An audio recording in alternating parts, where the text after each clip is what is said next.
92.7 big FM पर आप सुन रहे हैं प्यार के किस्से यादों का edit box with Nilesh Mishra में, और मैं आपको सुनाने जा रहा हूँ आजम कादरी की लिखी कहानी शाम के सरहाने में तुम, बिना किसी एड ब्रेक के।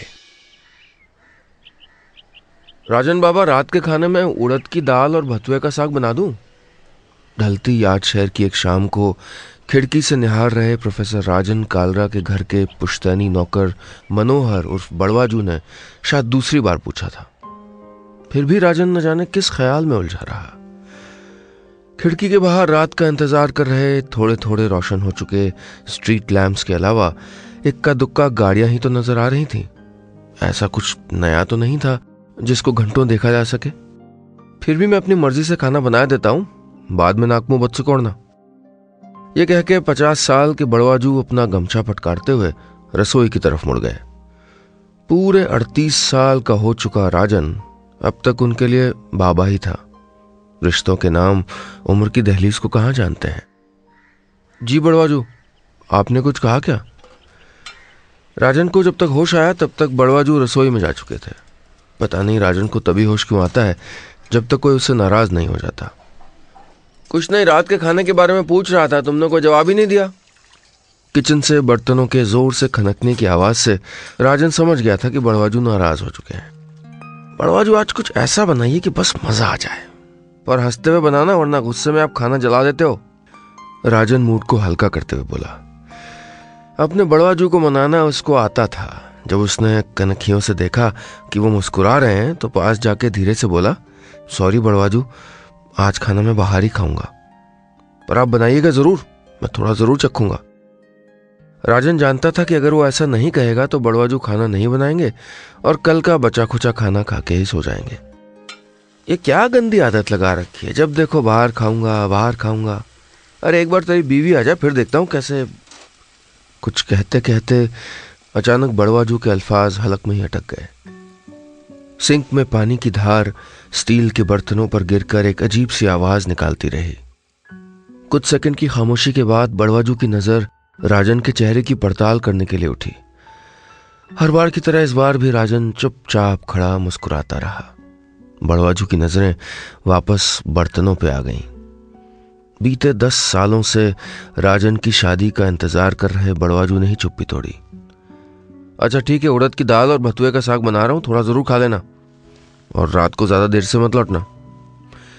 मुस्कुराता हुआ राजन घर के बाहर चला गया। माँ बाप के अचानक गुजर जाने के कई सालों तक सदमे से उभर ही नहीं पाया था वो। पहले तो शादी का नाम सुन के गुस्सा हो जाता था, पर जब से वो गर्ल्स कॉलेज की लेक्चरर संजू जोशी से मिला है तब से उसने मुस्कुराना सीख लिया था।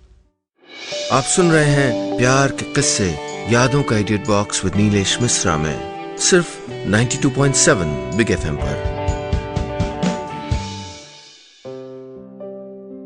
संजू जोशी वैसे तो इंग्लिश लिटरेचर पढ़ाती थी, पर बोलने से लगता था कि समाज शास्त्र की लेक्चरर हूं। दरमियाना कद, हल्का सांवला रंग, माथे पर कुमकुम की छोटी सी लाल बिंदी। बेफिक्री से अपनी बात कहने वाली संजू जोशी का व्यक्तित्व पहली मुलाकात में राजन को प्रभावित कर गया था। अभी कोई महीना भर पहली तो मुलाकात हुई थी राजन से। याद शहर यूनिवर्सिटी की तरफ से आयोजित एक रंगारंग कार्यक्रम में पहले दोनों ने चेखोव का नाटक चेरी का बगीचा देखा और फिर शाम को गजलों की महफिल भी साथ साथ सुनी थी। और संजू के जिद करने पर देर रात तक वो ऑडिटोरियम के पार्क में लगी गालिब की बड़ी सी मूर्ति के नीचे बैठे बातें करते रहे थे। किसी से पहली मुलाकात में राजन इतना घुल मिल जाएगा ये तो खुद भी उसने कभी सोचा नहीं था, वो भी उम्र के दूसरे पड़ाव में। कई साल पहले अपने माँ बाप को खो देने वाले राजन को पहले पढ़ाई और फिर अकेलेपन ने इस तरह घेरा था कि उसको अकेलेपन से ही मोहब्बत हो गई थी। एक बड़वाजू के अलावा उसको रोकने टोकने वाला था ही कौन। जिंदगी अकेलेपन की पगडंडी थामे आगे निकलती गई और उम्र की रेखाएं राजन के चेहरे पर छोड़ती गई। कई बार बड़वाजू के कहने पर उसने शादी के बारे में सोचा, मगर अपने किनारों के बालों में कुछ सफेद रेखाएं देखकर उसका ख्याल काफूर हो जाता। वो कहता, अरे बड़वाजू, अब मेरी उम्र थोड़े रह गई शादी की, देखो कितने बाल सफेद हो गए।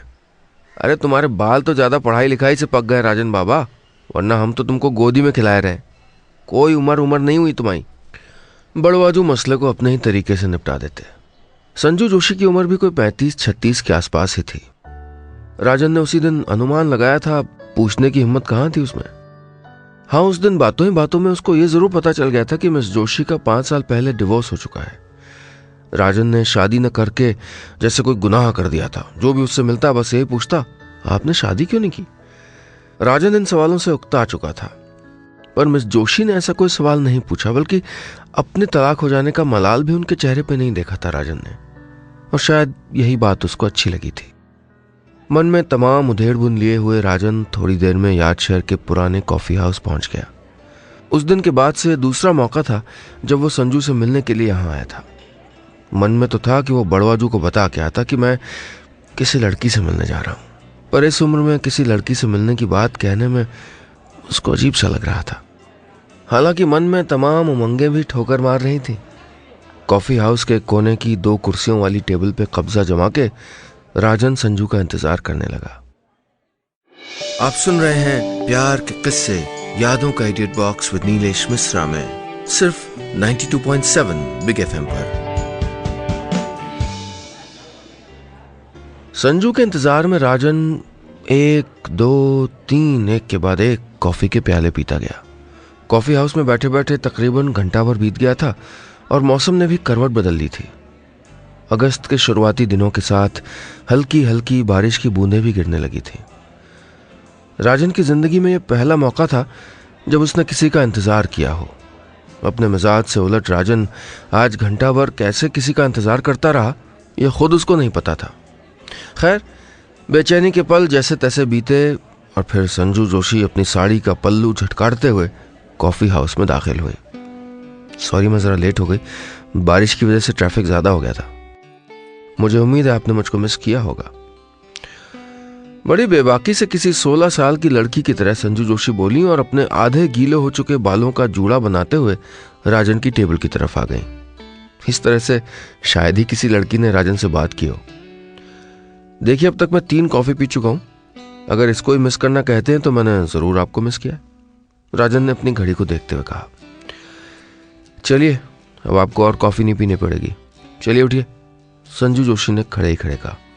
कहाँ? अरे बारिश का मौसम है, कहीं बाहर चलेंगे। बंद कॉफी हाउस में बैठ के कॉफी पीना तो मौसम की तौहीन है। संजू ने अपने पर्स से छोटी सी टॉवल निकालकर अपने चेहरे पर छिटकी बारिश की बूंदों को साफ किया। चेहरा साफ करते वक्त कुमकुम की लगाई लाल बिंदिया की वजह से संजू का माथा हल्का गुलाबी पड़ गया।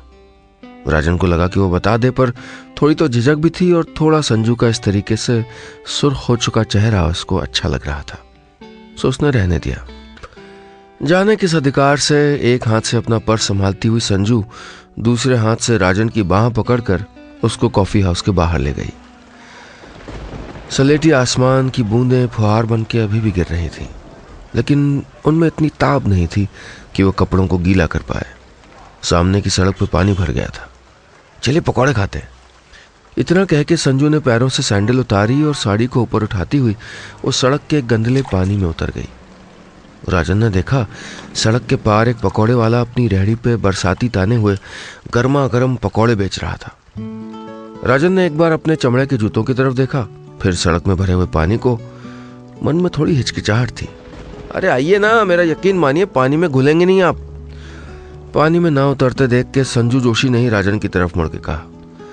इस उम्र में भी संजू को जिंदगी को इस कदर जीते देख राजन को थोड़ी हैरत हुई, पर अच्छा भी लगा। जूतों की बिना परवाह किए राजन संजू के पीछे पीछे पानी को ठोकरे मारते हुए चल दिया। उम्र के 38 साल के बाद आज पहली बार राजन को ऐसा लगा जैसे बीते हुए दिनों का कोई कर्ज उतर गया हो। आप सुन रहे हैं प्यार के किस्से यादों का edit box with Nilesh Mishra में, सिर्फ 92.7 बिग एफएम पर। भैया, गुड़ सोट वाली मीठी चटनी नहीं है क्या? गरम पकौड़े का दोना रजत के हाथों में पकड़ाते हुए संजू ने कहा। मुझको तो पकौड़े खट्टी मीठी दोनों चटनी के साथ ही अच्छे लगते हैं। ये कह के संजू ने पकौड़े का थोड़ा सा टुकड़ा तोड़कर जाने किस अधिकार से राजन के मुंह में डाल दिया। उफ, गरम है। मुंह खोल के पकौड़े की गरम भाप निकालते हुए राजन ने दोना संजू को पकड़ा दिया। क्या हुआ, ज्यादा गरम था क्या? संजू ने जल्दी से पानी का ग्लास बगल में रखी प्लास्टिक की कैन से भरा और अपने हाथों से ही रजत को पानी का घूंट पिला दिया। सॉरी, कभी मैं ज़्यादा एक्साइट हो जाती हूँ। संजू जोशी को जैसे अचानक एहसास हुआ कि वो कुछ ज़्यादा ही बेपरवाह हो गई है। कुछ देर तक वो कुछ बोली नहीं। इस बात को शायद राजन ताड़ गया था। नहीं, वो बात नहीं है, दरअसल मेरे मुंह में छाला है इस वजह से। ये कह के राजन ने संजू के हाथ से पकौड़ा लेके मुंह में डाल दिया। हकीकत तो ये थी कि रजत को भी संजू की ये बेपरवाही अच्छी लगी थी। पकौड़े खाने के बाद संजू ने बगल में ही चाय की टपरी से चाय ली। मुझको इस तरह कुल्हड़ की चाय पीना बहुत अच्छा लगता है, और देखिए ना, मौसम भी कितना अच्छा है। ऐसे में घर में बंद रहना कितना बोरिंग होता है। संजू की आंखों में सड़क के किनारे लगे स्ट्रीट लैम्प की रोशनी चमक रही थी। वो आगे बोली, पता है राजन, मेरे पति कभी इस तरह मेरे साथ घूमने नहीं आए। उनको बिना मकसद के घूमना फिरना बेकार लगता था। हमेशा कट टू कट बात करते थे। पेशे से साइंटिस्ट थे, सो कभी परख नलियों के बाहर दुनिया को देखने की उन्होंने हिम्मत ही नहीं की। कई बार तो उन्होंने मेरे लिटरेचर पढ़ाने को ही बकवास कह डाला। सड़क के किनारे पैदल पैदल चलते हुए आज संजू राजन को बहुत कुछ बताना चाहती थी। राजन भी उसको चुपचाप सुनता रहा। मेरे हिसाब से जिंदगी कट टू द पॉइंट नहीं होती, हम खुद ही बना लेते हैं। वो तो हमको बहुत कुछ देना चाहती है, पर हमको लेना ही नहीं आता। तो फिर क्या किया जा सकता है बताइए? पकौड़े खाने से या कुल्हड़ की चाय पीने से हमको किसने रोका है? संजू जोशी की इस बात ने राजन को अपने आप के बारे में भी वो सब इतनी सहजता से समझा दिया था जिसको वो बीते 38 सालों में नहीं समझ पाया था। लगता है मैं आपको काफी बोर कर रही हूं। नहीं, ऐसा नहीं है, आप कहिए, मैं सुन रहा हूं। राजन ने चेहरे से चश्मा उतारते हुए कहा। अच्छा ठीक है, अब आप कुछ बोलिए। संजू ने राजन की तरफ देखा। मैं क्या बोलूं? राजन को समझ ही नहीं आया कि वो बोले क्या। आप पहले अपने अफेयर्स के बारे में बताइए। संजू की आंखों में शरारत थी। जी सच बताऊं तो मेरा ऐसा सच कोई अफेयर रहा नहीं। अब इन चीजों के लिए वक्त ही नहीं मिलता। प्रोफेसर राजन जी, अव्वल तो इश्क कोई चीज नहीं होता है, और दूसरा इश्क करने के लिए वक्त निकाला नहीं जाता, ये तो बस हो जाता है। वैसे आपने आज तो वक्त निकाला है ना?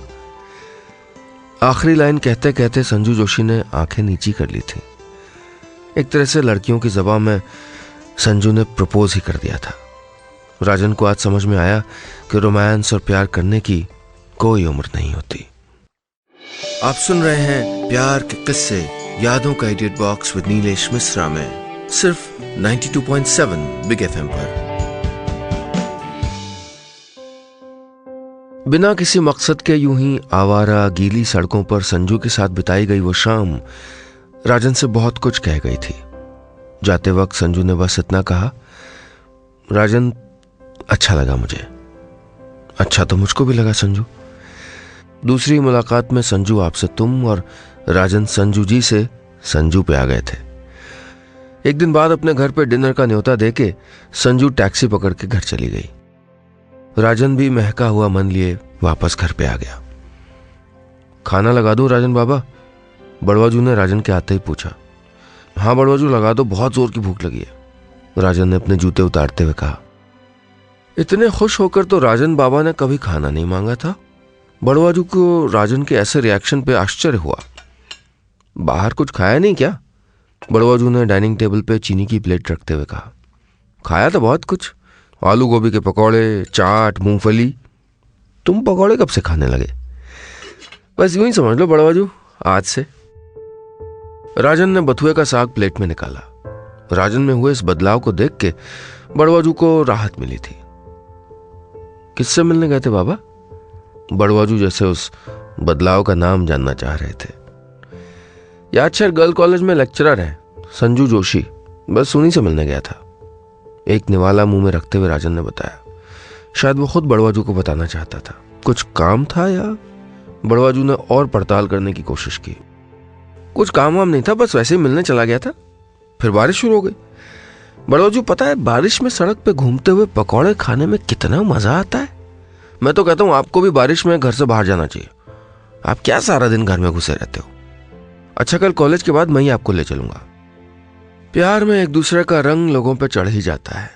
कैसे चुपचाप संजू जोशी की भाषा राजन की जबान पे उतर आई थी। उस रात राजन ने बड़वाजू से खूब बातें की। कितने सालों के बाद दोनों इस घर में खुल के हंसे थे। वाकई में प्यार एक दूसरे को हंसना सिखा देता है। बातों ही बातों में राजन ने बता दिया था कि उसको परसों संजू के घर डिनर पे जाना है। अगले दिन जब राजन कॉलेज से लौट के आया तो बड़वा जू देखते ही रह गए। बालों की कटिंग के साथ उन पर काले रंग की डाई चढ़ी हुई थी। चश्मों के फ्रेम पे गोल्डन कलर चमक रहा था। कितना जवान सा लग रहा था राजन, जैसे कॉलेज जाते वक्त लगता था। राजन को देख के बड़वाजू को ऐसा लगा जैसे अभी भी बोलेगा, बड़वाजू मैं कॉलेज जा रहा हूं। अकेलेपन से प्यार करने वाले राजन को इस तरह उमंगों से भरा देख के बड़वाजू की आंखों में नमी सी आ गई। उनसे भी राजन का अकेलापन देखा नहीं जाता था। आज उन्होंने मन ही मन भगवान का कई बार शुक्रिया अदा किया। बच्चे को खुश देख के माँ बाप कितने खुश होते हैं ये शायद कोई नहीं जानता।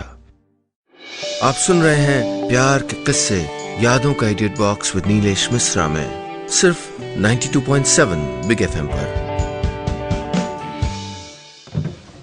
वो इतवार की शाम थी। राजन को सुबह से ही संजू के घर जाने का इंतजार था। बड़वाजू क्या पहन के जाऊं? सफेद वाला सूट पहन लूं या ब्लू वाला ब्लेजर?